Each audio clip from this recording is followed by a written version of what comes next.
Olá, hoje a gente vai fazer uma análise de um material que, olha, sinceramente me colocou uma pulga atrás da orelha. E que material, hein? É o livro Veículos Elétricos, 125 anos de promessas e ilusões, do Alberto Maier. É, que a gente ouve tanto, né, que a revolução dos elétricos é o futuro, que é inevitável. É a narrativa do momento. Exato. E aí, quando aparece um material desses que questiona tudo, a gente tem que parar para olhar com calma.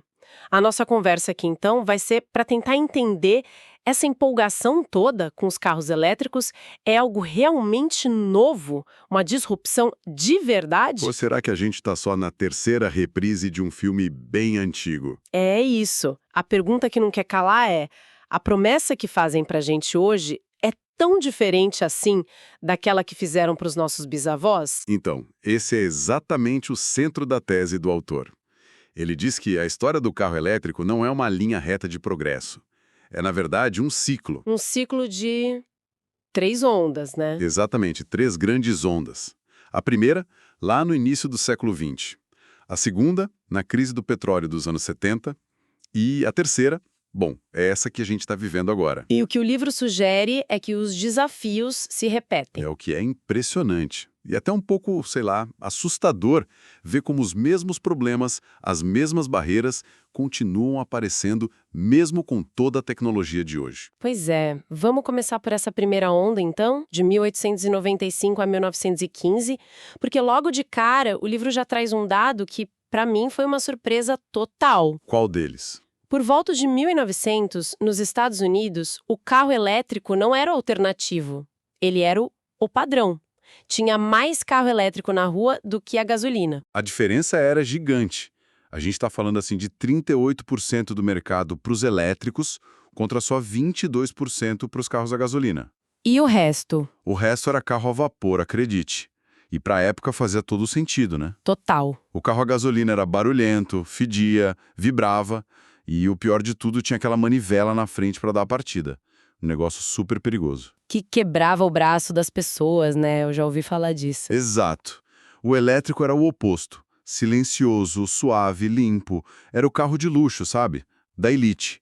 Modelos como o Baker Electric, o Detroit Electric. A tecnologia de ponta da época. E as promessas, imagino, eram enormes. Gigantescas. O livro cita o próprio Thomas Edison, O Edison? ele mesmo, dizendo em 1910 que em poucos anos os carros elétricos teriam quase 500 quilômetros de autonomia e seriam baratos. Peraí. Isso soa muito familiar. Idêntico, né? E ele não estava só falando por falar. O Edison realmente desenvolveu uma bateria revolucionária para a época, a de níquel-ferro. Que era muito melhor que a anterior. O dobro da densidade de energia. Mas aí a física entra na conversa. Mesmo com essa bateria mágica, para ter uma autonomia decente, o pack de bateria pesava quase 1 tonelada. 1 tonelada? Só de bateria? Só de bateria. Num carro que já era pesado. A meta do Edison, claro, nunca foi atingida. Certo. Então os elétricos eram o futuro, dominavam o mercado. O que aconteceu? Como é que eles perderam o jogo de forma tão completa? Foi só o Ford Model T ser mais barato? O preço foi o golpe de misericórdia, com certeza. Mas o livro argumenta que foi uma combinação de 3 fatores. Uma tempestade perfeita. Ok. O primeiro, claro, foi o preço e a produção em massa. O Ford T, em 1908, custava $850. Em 1916, já custava 360. E o elétrico? Um Detroit Electric passava dos $2.500. Era impossível competir. Uma diferença brutal. E qual foi o segundo golpe? O segundo foi uma facada nas costas da principal vantagem do elétrico. Em 1911, inventaram um motor de partida elétrico para os carros a combustão. Ah, De repente, a manivela perigosa sumiu. O carro a gasolina ficou tão fácil de ligar quanto o elétrico. nossa, Então, o principal argumento de venda deles, evaporou. da noite para o dia. Acabou. E o terceiro golpe deve ter a ver com abastecimento. Exatamente. Infraestrutura. Descobriram petróleo barato e abundante no Texas. O preço da gasolina despencou e postos de gasolina começaram a pipocar em todo lugar. E para carregar o elétrico? Aí era complicado.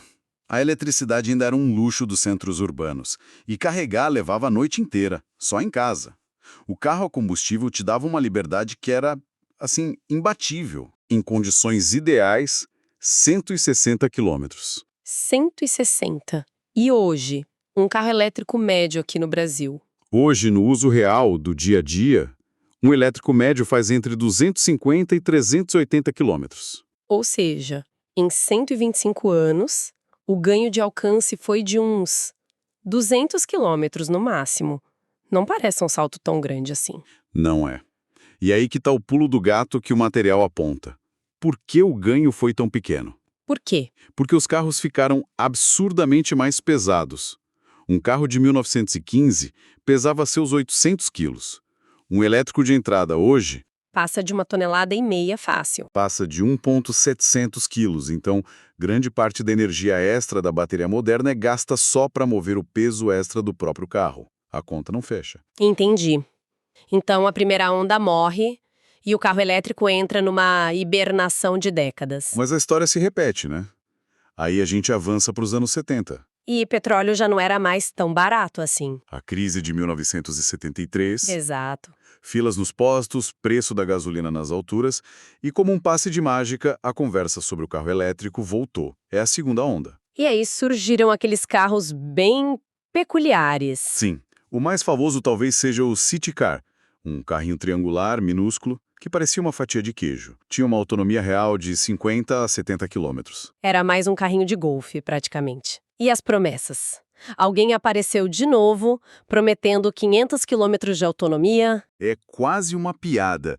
O livro mostra que o Departamento de Energia dos Estados Unidos projetou oficialmente em 1978 que até 1985 eles teriam baterias com 480 quilômetros de autonomia. A mesma meta do Edison? A mesmíssima, 68 anos depois. E o resultado? Na prática, os elétricos dos anos 70 continuaram usando a mesma tecnologia de 1915, baterias de chumbo ácido. Essa segunda onda teve um auge mais tarde, né? Nos anos 90, com o GM EV1. Isso. O EV1 foi um salto real. Lançado em 1996, já usava baterias de níquel-metal-hidreto, tinha até 220 km de autonomia real. Era um carro moderno de verdade. Sim, mas o programa foi caríssimo, a GM nunca vendeu os carros, só alugava, e em 2003 cancelou tudo, recolheu os carros e esmagou a maioria. Foi o fim traumático da segunda onda. O que nos joga para hoje? A terceira onda. Começa ali por 2008 com a Tesla e agora com essa invasão da BYD e outras marcas. E a promessa? É a mesma. É a mesma de 1910, só que com uma roupagem nova. Autonomia, preço acessível, infraestrutura. A pergunta é, dessa vez é diferente? E aí que a análise do livro fica, digamos, mais dura. Porque começa a traçar paralelos diretos com dados. O primeiro, que a gente já falou, é a massa, o peso. Explodiu. Um BYD Dolphin tem quase 1.800 quilos. Um Fiat Pulse, que seria um equivalente à combustão, pesa 1.260. São 500 quilos a mais. É muita coisa. E em casos extremos como aquela picape Hummer. A Hummer EV passa de 4 toneladas. É mais pesada que 2 carros populares juntos. E a autonomia? Porque hoje as marcas divulgam números altos, 400, 500 quilômetros. Divulgam, mas o material ressalta a diferença brutal entre a autonomia de laboratório, a do Inmetro, e a do mundo real. No trânsito, com ar-condicionado. No trânsito de São Paulo, com o ar legado no máximo, essa autonomia oficial pode cair de 20% a 40%. Um BYD Seal, por exemplo, tem 380 quilômetros no Inmetro. Na prática, ele entrega entre 310 e 340. O que ainda é bom, mas não é o que está na etiqueta. Exato. E o ponto mais chocante que o livro levanta para mim foi o tempo de recarga. Ah, esse ponto é crítico. É um paralelo que incomoda. Se você instala um carregador comum em casa de 7,4 kW, um elétrico moderno leva de 11 a 14 horas para carregar de 0 a 100. 11 a 14 horas? É o mesmo tempo que um Detroit Electric levava para carregar em 1910. A conveniência de encher o tanque em casa durante a noite não mudou nada em mais de um século. E nos carregadores rápidos de rua? Aí tem evolução, claro. mas os mais comuns no Brasil são de 50 a 60 kW. Neles, para recuperar uns 60 a 70% da bateria, você leva cerca de 1 hora. 1 hora parado na estrada? Contra 5 minutos no posto de gasolina. A diferença de conveniência ainda é gritante. E o custo? A grande vantagem não é que rodar com a eletricidade é mais barato. Depende muito.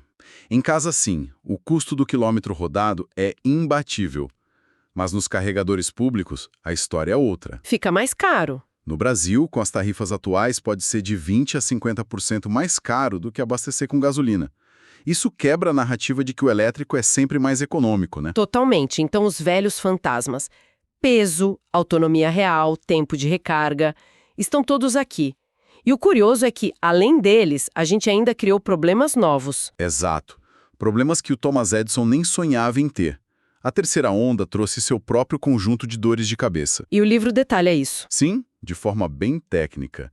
O primeiro, e mais complexo, são as questões éticas e ambientais na cadeia de produção. O livro compila relatórios sobre trabalho infantil na mineração de cobalto no Congo Pesado? e os impactos ambientais da extração de níquel na Indonésia. E cita até um caso no Brasil, Da fábrica da Baidi, né? sim, de trabalhadores resgatados em condições análogas à escravidão na construção da fábrica na Bahia, por uma empresa terceirizada. O ponto não é a empresa, mas o padrão da cadeia produtiva global. A imagem limpa do elétrico tem bastidores bem complicados. Outro problema novo que eu tenho ouvido muito, os pneus. Gastam mais rápido mesmo? Muito mais rápido. É física pura. O peso extremo mais o torque instantâneo do motor. Que entrega toda a força de uma vez. Isso literalmente come o pneu. O livro fala de uma vida útil de 12 a 18 mil quilômetros. Nossa, contra 40, 50 mil de um carro a combustão. E são pneus especiais, caríssimos, o custo de reposição é um susto por muita gente. E tem uma que parece piada, o freio que estraga por falta de uso. Como assim? É contraintuitivo, mas é real. O elétrico usa muito a frenagem regenerativa, né? O próprio motor freia o carro. E com isso a pessoa quase não pisa no freio. Exato. Aí os discos de freio ficam lá, sem uso, pegando chuva, umidade e enferrujam. Tem relatos de gente trocando todo o conjunto por corrosão, não por desgaste. Um custo de manutenção totalmente inesperado. E por último, a dependência de software. Isso, o carro virou um smartphone. As atualizações remotas são ótimas, mas elas tiram o controle do proprietário. O fabricante pode de um dia para o outro mudar a performance do seu carro. Limitar a aceleração, por exemplo. Ou diminuir a velocidade de recarga para proteger a bateria. E você não pode fazer nada. O produto que você comprou mudou. Ok, vamos juntar tudo isso. Depois de 125 anos, qual é o saldo real? Onde a gente chegou? A síntese que a análise faz é, muito interessante. A tecnologia da bateria em si teve um avanço inegável. A densidade de energia aumentou de 6 a 10 vezes. Um salto enorme. Mas se a bateria melhorou 10 vezes, por que a autonomia não melhorou 10 vezes? Por que a gente não tem carros com 1.600 quilômetros de autonomia? Porque, como a gente viu, os carros ficaram 3 a 4 vezes mais pesados. E cheios de tecnologia que consomem energia. Ar-condicionado, telas gigantes, aquecimento. Grande parte do ganho espetacular da bateria foi consumida pelo próprio carro. No final, o resultado líquido, a autonomia real, aumentou só de 2,5 a 3 vezes. Faz todo sentido. A gente melhorou o motor, mas colocou um peso muito maior para ele carregar. E é por isso que a visão central do autor não é ser contra o carro elétrico. A crítica é a narrativa de que ele é uma solução mágica, imune às leis da física, da economia E da infraestrutura. principalmente.